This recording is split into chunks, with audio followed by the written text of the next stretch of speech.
One of the things that is missing from television right now are really great sex scenes. And actually, I think a lot of people think, well, why aren't there just shows about the thing that sex is great at, which is giving you a good time? It's free, and it's kind of healing.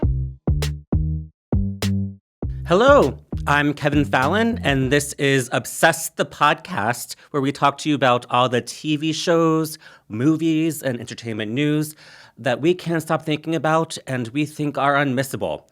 And I am so excited today because I am going to be talking about the TV show that has occupied pretty much every thought that I've had, every waking moment of the last month or so. And if we're being honest, a lot of my sleeping moments too. I mean, it's a pretty steamy show. I'm talking about, of course, my obsession with Heated Rivalry.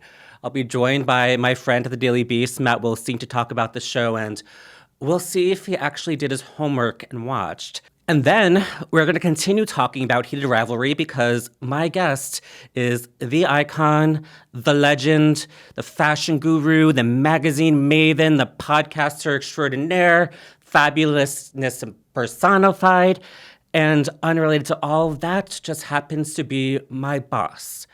Because for some reason I thought it was a great idea to talk to my boss about the gay sex show. It's the Daily Beast, Joanna Coles. We're going to talk about all the great stories she has from her years covering celebrities and pop culture at major places like Cosmopolitan and Marie Claire and her time on Project Runway. She has so many fun stories to tell, and we're going to get into it right now. We are going to the cottage. That's right, I finally get to talk to you guys about the only thing I've been thinking about for the past few weeks.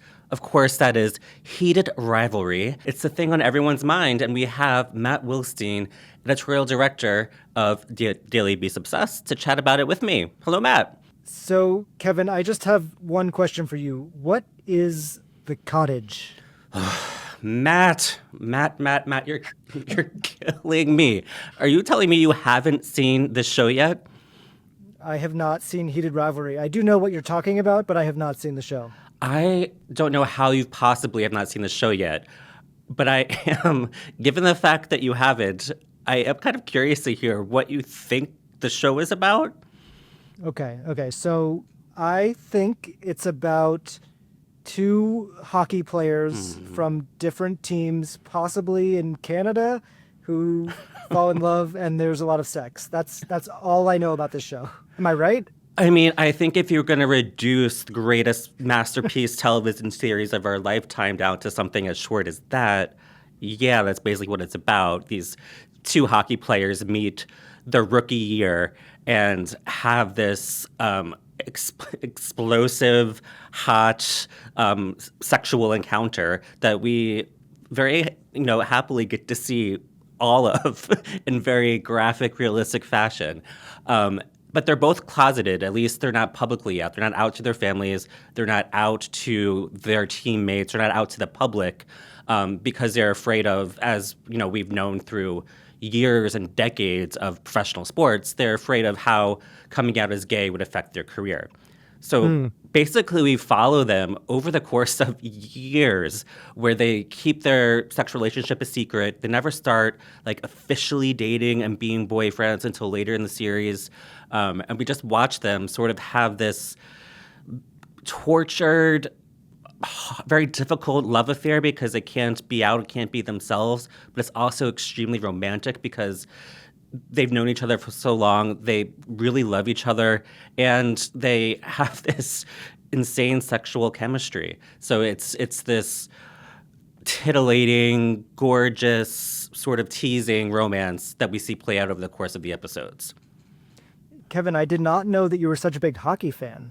I am a newly converted hockey fan, I can tell you that much. You can find me hanging out in Madison Square Garden from now on after watching the show. I didn't know those hockey boys had it in them. I have to say, one of the first big viral scenes that happened from the show is when the two leads, Shane and Ilya, are in the showers, and you see them from behind, and you just see just how great their physique is, specifically their bums, I would say, and it's just like breathtaking. And I saw that image screenshotted and shared on my social media feed more often than I saw like news about Donald Trump for a good 2 weeks. And I have to say it was that's refreshing. The happiest 2 weeks of my life to just get these amazing asses instead of all the horrible news about what's going on in the world. How do you think their asses stack up with Gwyneth Paltrow's? That's right. Isaac Mizrahi, the fashion designer, told me in a recent episode that the person that he thought had the best ass in Hollywood was Gwyneth Paltrow. That did surprise me. And I'm now realizing that people are going to think I have a strange fixation with butts because we've talked about it so often. Basically the theme of this podcast, right? Yes, we're obsessed with TV, movies, and butts. Those are our 3 pillars of this podcast. It could do well for us. I could see that working. Yeah, I mean, hell, I'm happy to talk about them. I consider myself, after watching Heated Rivalry, to be a connoisseur at this point because you see them so often. These guys are naked a lot in this show, and I think that's what got it the most attention at first.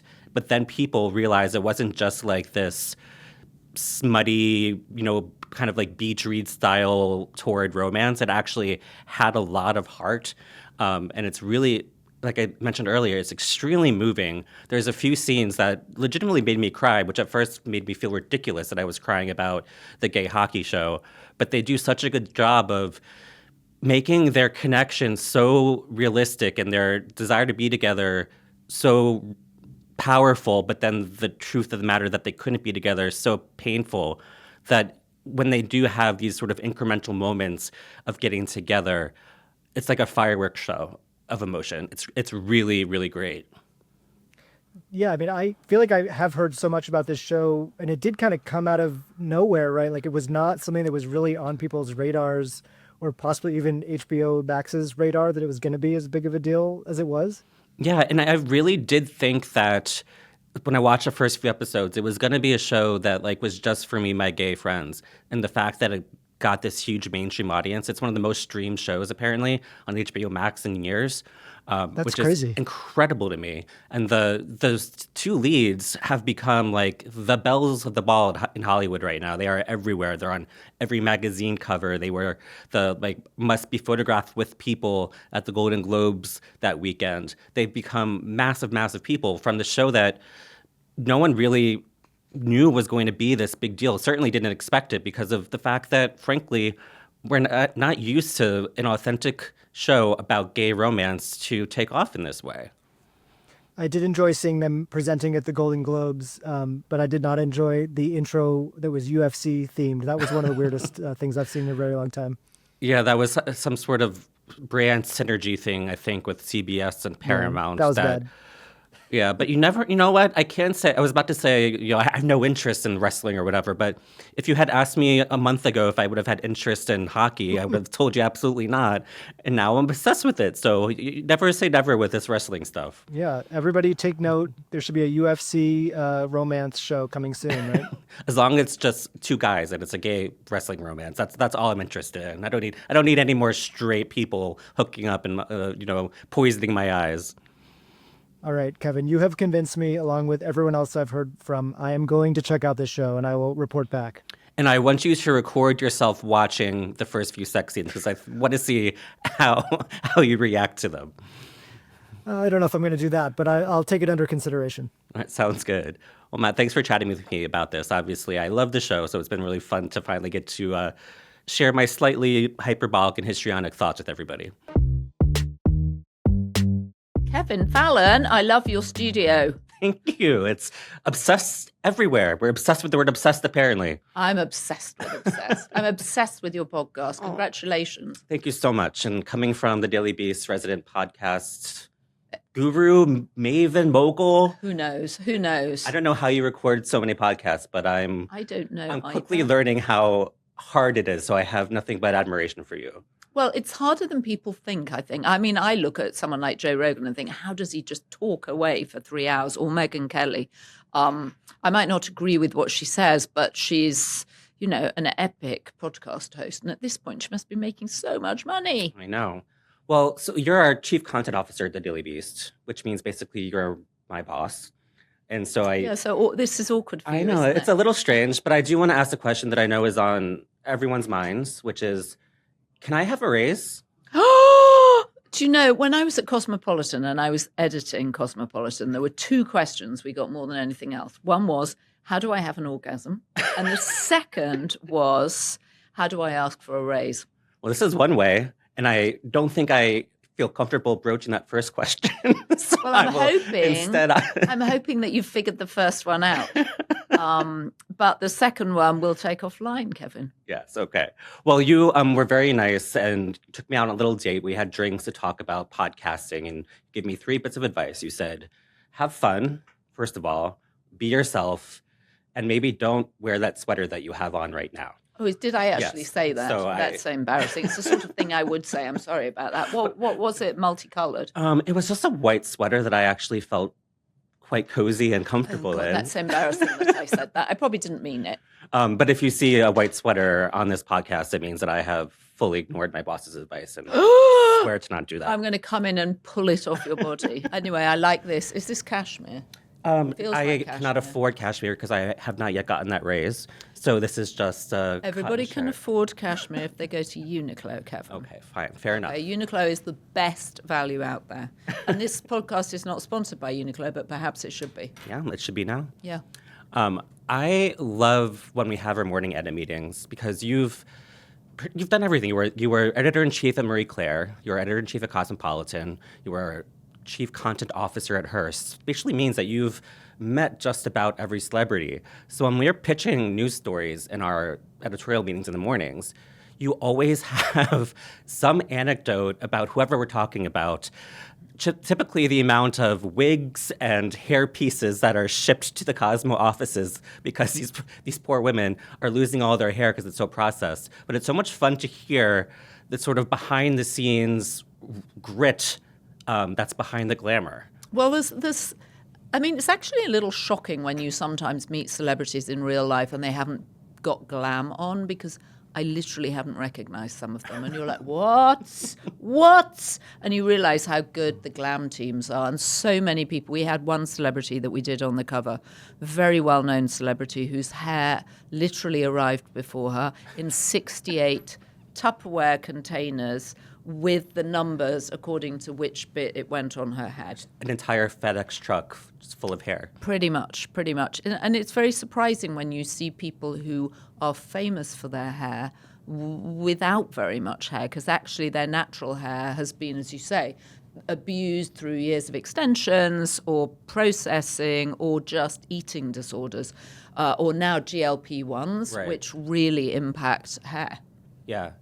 Is there someone who, on the opposite of that, who arrived looking just so striking that you still remember being like, oh my gosh, this really is the most beautiful person that I've ever seen? Well, I do remember we did a cover once with Jessica Simpson, and the idea was that we would do Jessica Simpson with no makeup on whatsoever. We were doing a natural cover. This was sort of, 18 years ago at this point. So it was slightly ahead of its time, and nobody believed that she didn't have makeup on the cover. The thing about Jessica Simpson, like a lot of especially younger celebrities, is she just had flawless skin and flawless hair and incredible eyes.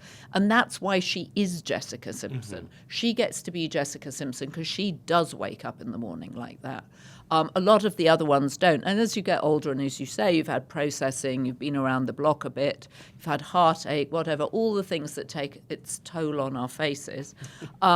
You see people a little bit more for what they are. But the younger celebrities, some of them are just exceptional. You know who was exceptionally pretty? Adele. I remember my old assistant, Sergio Kletnoy, who's now the booker of all the celebrities for the Met Gala. He now works for Condé Nast, for Anna Wintour. And he brought in this woman. He said, I've got this woman, you need to meet her. She's absolutely incredible. I've heard her singing.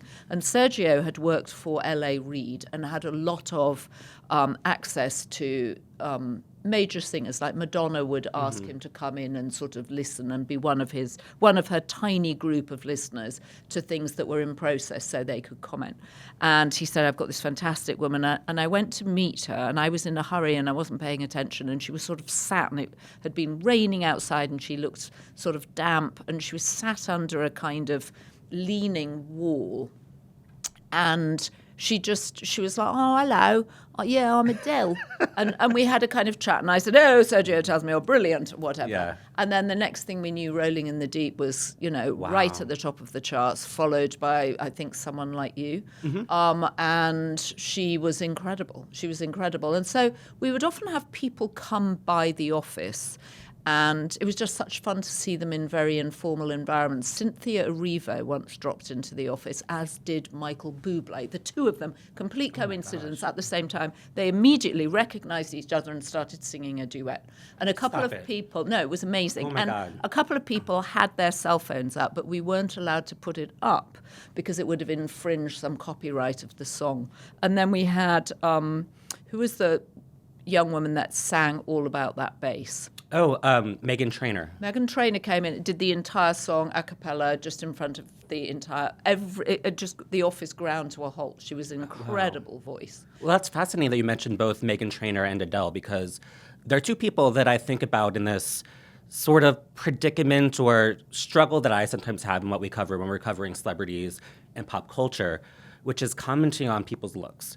Right. I remember when Adele lost all that weight, and she looked incredible. She looked incredible before, she looked incredible after, but it was so noticeable how drastically different she lost 100 she pounds, looked. right? Right. So it's like, how are we supposed to be respectful and not rapacious and gross about the way we talk about women's looks without acknowledging the fact that, hey, this person looks like they had a whole body transplant since the last time we saw them publicly. And Meghan Trainor just had the same thing, where she looks completely different now than when she did when she was performing that a cappella song for you. Well, and I think GLP-1s will change the language around people losing weight, right? And I don't know how either of them did it, but Adele was exceptionally pretty. She's got flawless skin, or at least she had when she came in, and this must have been 12 years ago.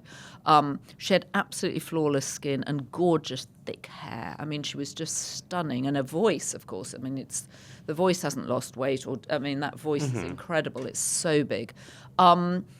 Yeah, and I think she had a transformation in her personal life, right? Which is perhaps why she lost some of the weight too. Yeah. It's just so hard when you want to be respectful and not be so superficial. But also, for example, with Khloe Kardashian, that's a whole new head that she has than she did when she started keeping up with the Kardashians. I think Khloe Kardashian probably wants you to talk extensively about her makeover. Because she's obviously had so much surgery. In fact, funny enough, someone just sent me a picture of myself with Kylie Jenner from 10 years ago. Do you recognize that woman with me? No. Oh, my gosh. That is wild how different she looks. I mean, she's had a complete face resculpture. I wouldn't even be able to identify her as a Kardashian-Jenner person. She looks so different. Yep, Kylie Jenner. That's incredible. Yeah. Wow. You look great in this, by the way. Well, funnily enough, I was thinking I don't look quite as bad as I remembered. I'm a lot thinner then. Seem to have eaten a lot since I've got to the Daily Beast. Yeah, anyway, it's a fun photo. Yeah, it's a great photo. I want to talk to you about the boys, specifically the hottest boys of the moment. I'm curious if you've hopped onto this heated rivalry train that everyone is on right now, talking about the why am I talking about this with my boss? The gay sex hockey show. Okay, so here's how tragic I am. I find it quite difficult to find the time to actually watch television shows unless I'm on the plane, in which case I devour them. That's how I eat series just in one go. So Heated Rivalry, I am 20 minutes in and as yet have not had the Turkish delight that is awaiting me. You're actually almost there. It's not that far into the show. Oh, really? When the sea meter starts to happen. Okay, I think I'm still, I'm at the point where the Russian one is shouting at his brother on the phone. But that means that you've seen what are, in my opinion, two of the most beautiful butts that have ever been put on screen when they're in the shower. No, I haven't. Not yet. Haven't? No, I don't think so. Okay, because I've seen them looking longingly at each other in the gym. Okay. And that was the only bit. And then there's some looks as they shake hands, after the game. But I actually haven't gotten to the bit that everybody is talking about. Well, you're about to, again, witness the most impressive glutes that I've ever seen in my entire life. Okay. Well, that suggests that maybe you should be looking for people elsewhere, Kevin. Well, are you going to the gym enough? It suggests that I should be going to more hockey games. Well, or hanging out in the locker room. Yes, just lurking in the steam room of Yeah, exactly. of Madison Square Garden after a Rangers game. As your boss, I don't think I should be encouraging you to lurk anywhere, but I think that maybe you need to up your gym habit. Yes, yeah, up my gym habit, not wear that sweater. I'm loving all the tips. Well, I will say that I do love a good hockey game, and probably more than certain women. I've actually spent quite a lot of time in hockey games, partly because I once had a business partner that owns an ice hockey team, the Islanders, and so we spent a lot of time at those games. And I discovered the best place to sit is behind the goal because it's just exhilarating. And then very briefly, when I was at Marie Claire, we actually had a hockey player come in and intern for us, which would have gone very well, except that he happened to make a comment about another hockey player on his team going out with his ex-girlfriend and the other hockey player having his sloppy seconds. And that just felt like, oh, no. You're interning for an empowering women's magazine. We can't talk about women as sloppy seconds. So it didn't last very long. But Sean Avery, if you're out there, you brought some very welcome masculine energy. Well, I would strongly endorse having hockey players come into the Daily Beast as interns. I think we should try it. Yes. I think we should try it. Very good idea. We can't pay them very much. I think you get paid much better at Madison Square Garden. But we should totally enforce a sporting ratio of interns, I think. But one of the things that I have been really blown away by and truthfully surprised by with Heated Rivalry is that when I first saw the show, I mean, as I'm sure you heard, there is steamy sex in it. It made headlines from the bat for how graphic the sex scenes were. So I just assumed that this was going to be a TV show that me and my gay friends watch and just becomes this cult thing, and only the queer community really talks about it. But it has exploded in a way that has reached mainstream people. My cousins are talking about it. My friends from high school are talking about it. Straight people are talking about it. Well, there's not that much sex on television right now that people enjoy. Are they enjoying having the sex? Yes. Okay, so I think one of the things that is missing from television right now are really great sex scenes. And I think when I was...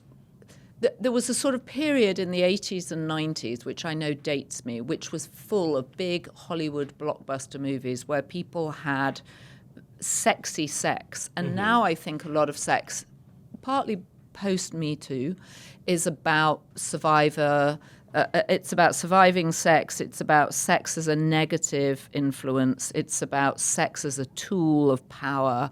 And actually, I think a lot of people think, well, why aren't there just shows about the thing that sex is great at, which is giving you a good time? It's free, and it's kind of healing. The best thing to do if you've had a row with your boyfriend or your husband or your wife is just to have great sex, make-up sex. It's the best. It's free, it's fun, and there isn't very much of that on television right now. Yeah, and there's always studies that are released talking about how the new generation, is it Gen Z or Gen Alpha, I forget who's the youngest people now, are always complaining that they don't want to be seeing sex on TV, which I find, well, that's no offense, I think, kind of loser behavior. Well, I think that's because a lot of them are still watching television with their parents.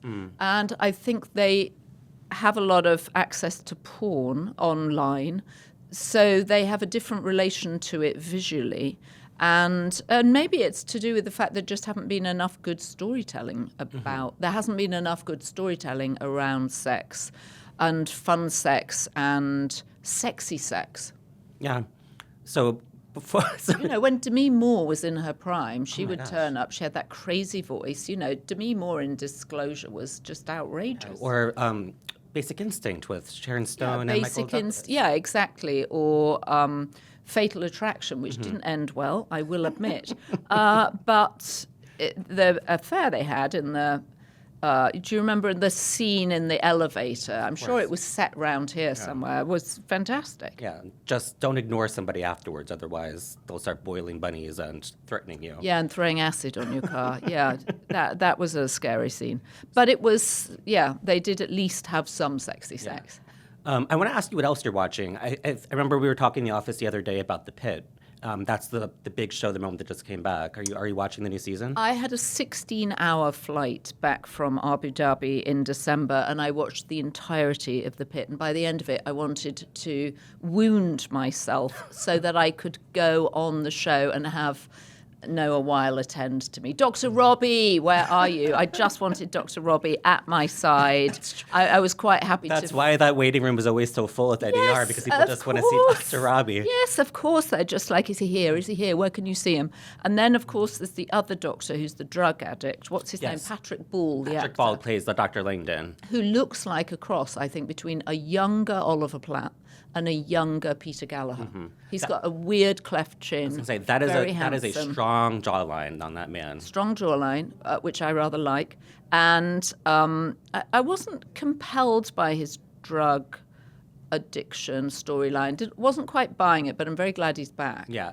I thought he was great on the show. I agree with you where that storyline, I think they thought they were planting the seeds for it throughout the season, but when they finally revealed it, to me, it came out of nowhere. So it didn't have the same sort of like emotional anvil crashing that I think that they thought it was going to have. Yeah, I agree. And also he seemed to be highly functioning. So you're like, well, I would like some of those drugs too, please. I think I would snaffle some. Yeah, if you can function that highly and be shouting, Chem 7, ketamine, clear, and waving your paddles around, then it looks like it's a pretty effective drug. What else are you watching right now? We talk about what is unmissable all the time here at the podcast. What do you think is unmissable right now? Well, the thing I most enjoyed, also watched on a flight, in fact, out to Abu Dhabi, was the entire season of season 1 of Landman. Oh, okay. And I've started watching season 2, but something has happened between the writing of season 1 and season 2. I don't know if they've changed the writing rooms, but I think actually what's happened is Trump. And the show has become weirdly Trumpier and less... I just hate the depiction of the women characters. Billy Bob is so good that you can watch him in anything, but I don't like the women characters. And I've never liked Taylor Sheridan's women's characters, actually. They don't seem believable enough. And that's so interesting what you're saying about it being more Trumpian, because all of Taylor Sheridan's shows are accused of being that way, of being MAGA shows, and he's always so defensive about it, saying that that's not the case, it's not true, he's very centrist. But it sounds like maybe that's changing, and he is becoming a little bit more MAGA in his writing. It feels to me like the writers in the writers' room are saying, oh, we can say that now. That in the last season and the first season, perhaps they were saying, oh, you can't have her do that, or you can't do that, whatever. And now I feel like, oh, they're just letting it all hang out. And so there isn't a single decent female character, whereas the men are all really interesting. Mm-hmm. Even Demi Moore, who's a fabulous actress, and I just want to watch more Demi Moore all the time. Give me more. But but she's not a well-drawn character. Yeah, and it's just so disappointing because it's such a good show in many other ways. And the landscape's fantastic. The music is fantastic. The storyline is great. It's proper cliffhangers. And yet the women characters are sort of silly and foolish and are getting more so. They're not getting wiser in the show. And then they have this ludicrous lawyer who's supposed to be crazy ambitious.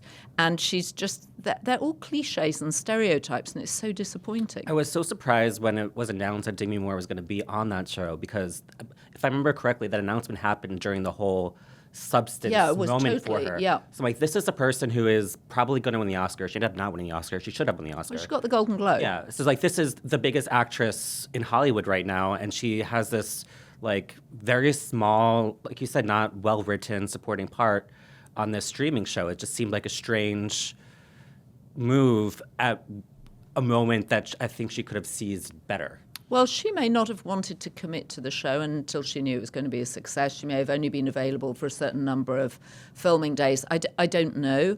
But when you've got a star like Demi Moore who just eats the screen, I mean, you just see her on screen and you can't look anywhere else, it just seems a waste of her abilities. Yeah.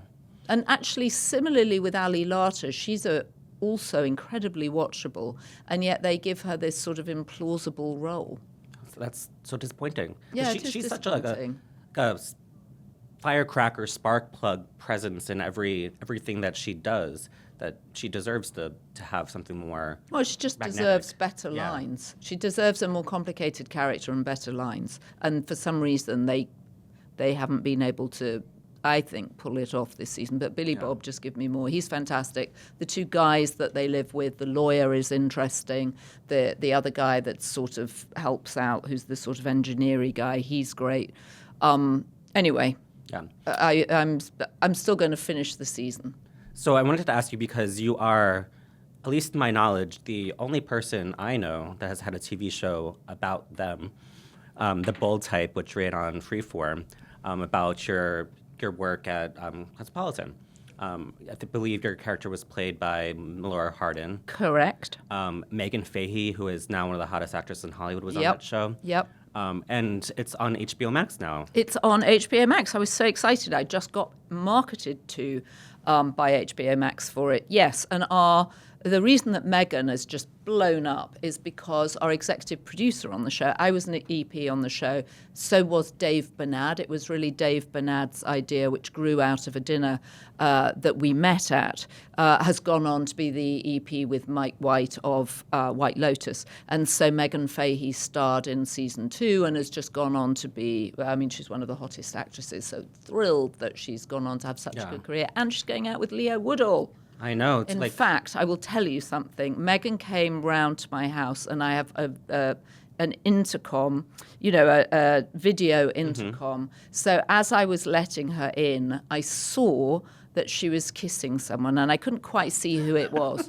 And when she came up, she said, "Oh, I'm going out with Leo." Oh my gosh! I was so jealous. I'm a big fan of two hot people with each other. Yes, exactly. I mean, the whole world is a better place when good-looking people go out with each other. I mean, just for the rest of us in their wake, it's exciting. Yeah. But she's an exciting actress. She's a very nice person. We once did a hilarious ad campaign together.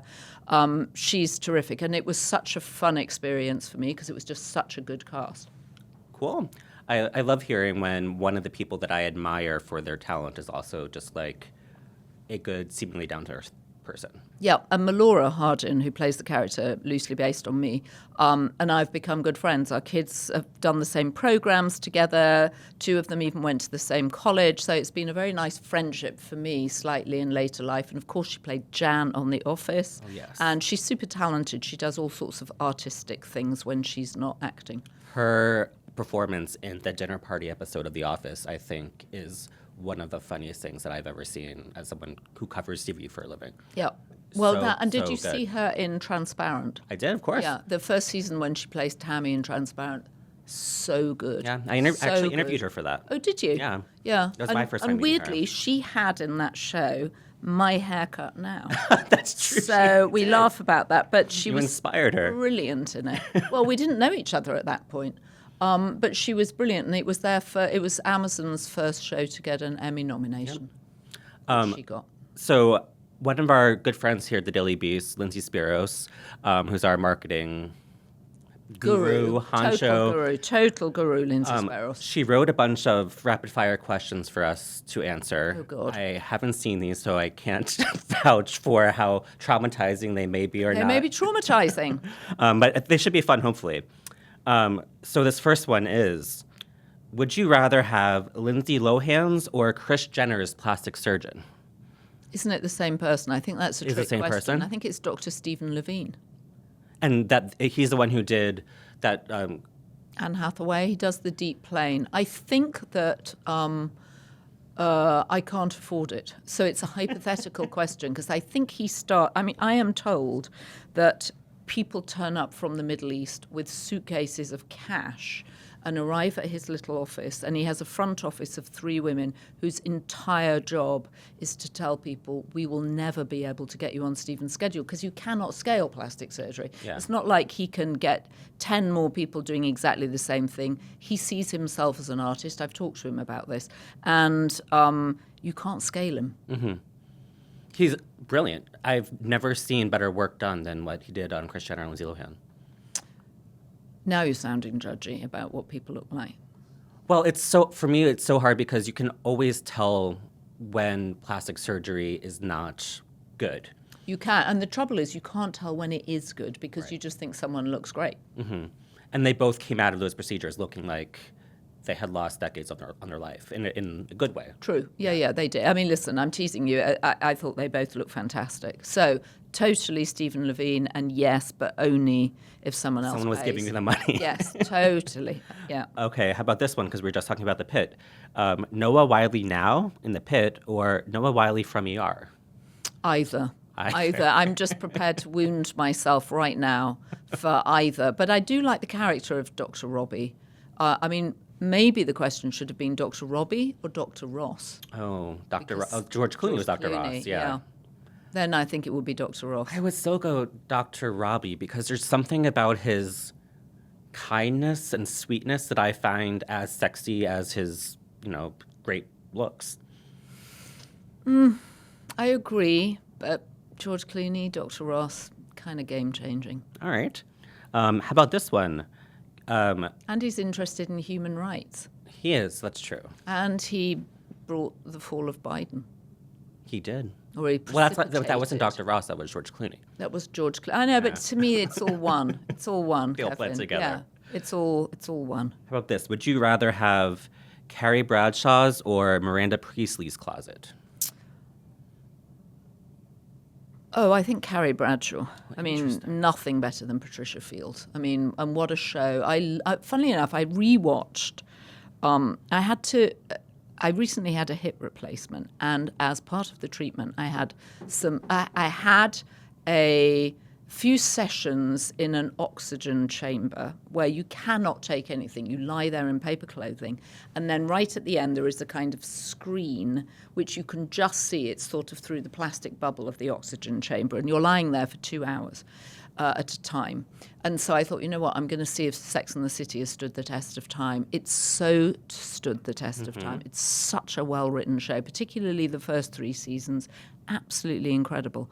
And I rewatch once a year and have for the last You have? 10, 15 years and find that every year that passes, it gets more relevant and the conversations that they so have interesting. seem more relatable than they did when I first started watching it 10 years ago. Yeah, well, it's an incredible show. Anyway, definitely Carrie Bradshaw's. Okay, and then finally, and this is awkwardly in theme with our conversation today. Yeah. Would you rather find love on the TV show Dating Naked or Love is Blind? I don't like dating naked, and I think it's sort of, I don't like these dating shows because I think they take something which is actually incredibly important and we somewhat trivialize and make fun of them. So I'm going to be a bit po-faced on this one. I don't think that's, and I don't like, like Married at First Sight, I didn't think was a great idea. I quite liked Indian Matchmaker. I thought that was a great show. that was actually very interesting, and I don't know if it's coming back, is it? I haven't seen any trailers for it, so I'm not sure. Well, Indian Matchmaker I thought was good, but I don't like shows that the single thing that will guarantee you a happy life and success is the quality of your relationships. And I don't like shows that make fun of that or pretend that you can shortcut them because I think it sells people, even though I know it's entertainment, a sort of bogus dream of something which people frequently crave and find it hard to find. Yeah. And plus, nothing drives me crazier than when I'm watching The Bachelor and it's a 23-year-old moaning about how this is their last chance at love. I have I'm never like, watched come either. on. I've never watched The Bachelor or The Bachelorette. It's so not my thing. I think that is for the best. I wish I could say the same, but I can't.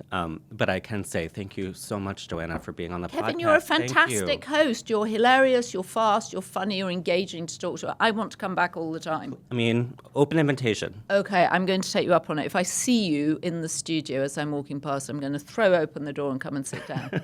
And I want you to tell me everything that you think about Heated Rivalry when you finish it. I will. I'm very excited to get to the enjoyable sex part. Yes. All right, and I know that you have to get back to editing Inside Trump's Head and the Daily Beast podcast, and I'm sure a dozen other podcasts you're hosting that I may not even know about. But you can find them all on the Daily Beast YouTube, right? Yes, you can. Inside Trump's Head, the Daily Beast podcast on our YouTube channel. Thank you for the promo, Kevin. Anytime. Well, that was so much fun. I think I might need a cold shower after talking about Heated Rivalry for that long. Thank you to Matt Wilstein. Thank you to Joanna Coles. What do you think? Are you as obsessed with Heated Rivalry as I am? Can you not wait to be back at the cottage for season 2? Leave a comment. Subscribe to us on YouTube at The Obsessed Podcast. Listen to us wherever you get your podcasts. And if you want to hear more of my silly thoughts, subscribe to my Substack at obsessed.substack.com. Thank you to our producers, Devin Rogerino and Rachel Passer, and we'll see you next time.